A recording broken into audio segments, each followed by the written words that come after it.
to follow the honourable member for Stoke-on-Trent South. Last June, the British people voted to leave the European Union.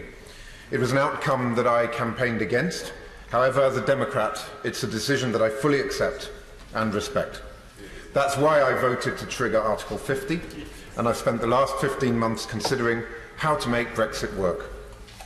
And it's precisely in that vein, driven by a desire to defend and advance our national interest and to enact the will of the British people, that I have risen today to urge honourable members to decline to give this bill a second reading.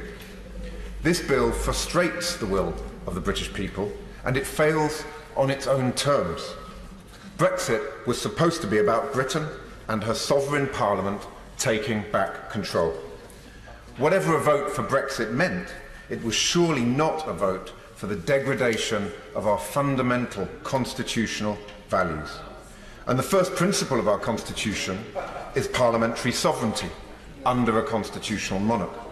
What that means is that it is Parliament that determines the rules and laws which govern this country, not the executive. But this bill seeks to turn that fundamental principle on its head. Without substantial amendment, this bill will usurp the sovereign power of this House, giving ministers the absolute power of feudal lords and the Prime Minister the power of a 16th century monarch. It would emasculate this House, giving the government, one denied a majority in this House at the ballot box just 3 months ago, unaccountable power. And, as Lord Acton famously remarked, power tends to corrupt, and absolute power corrupts absolutely. Mr. Deputy Speaker, the relationship between the legislative and the executive only works if it's a relationship of equals. But this bill, if passed in its current form, would fundamentally undermine Parliament's ability to hold the executive to account and to apply the checks and balances that are the lifeblood of our democratic processes and institutions. But if this bill does indeed pass tonight, we must work together across the floor of this House to fix it. First, we need a substantive impact clause.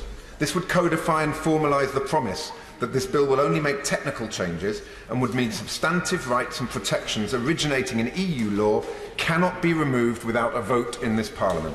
Second, a limitation on the use and scope of the discretionary powers in the bill. This will likely take the form of necessary and proportionate requirement and a protection for substantive rights. Giving ministers the power to determine what is appropriate is an inadequate safeguard, as it gives ministers absolute and unaccountable power that they need justify to no one. Third, an enhanced scrutiny requirement. This should either take the form of the Sift and Scrutiny Committee that's been proposed by the Hansard Society, or failing that, the task could be delegated to the European Scrutiny Committee with the aid of a beefed-up explanatory memorandum.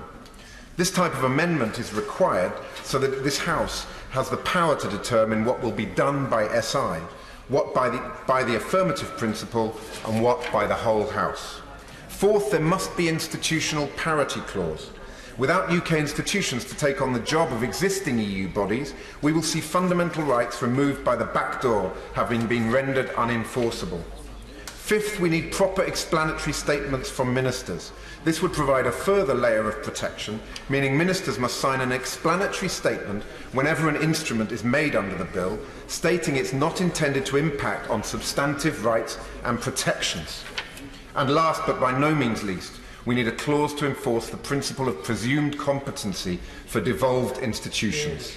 There is presumed competence for devolved institutions when it comes to enforcing EU policy at present, and so competency for these matters should be transferred not to Whitehall, but closer to the people through our devolved institutions. Amendments to cover these 6 areas would produce a bill that protects the sovereignty of this House and gives back control to the people of this country, not simply to those around the cabinet table. But the government's shown absolutely no willingness to even consider any such amendments. Rather, they seem determined to impose a tight time limit on committee stage in an attempt to ram this bill through before anyone can appreciate its full implications. As Lady Macbeth muses, what need we fear when none can call our power to account? Lady Macbeth knew that as long as her husband was on the throne, that they would escape punishment for their crimes, because there was no check on their power.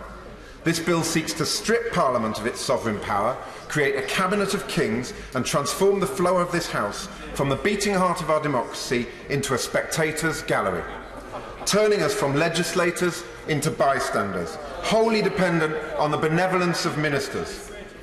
Mr. Deputy Speaker, let us make no mistake. This bill is not about delivering the will of the people. Rather, it's about gagging our democracy and this House by the way of a false discourse.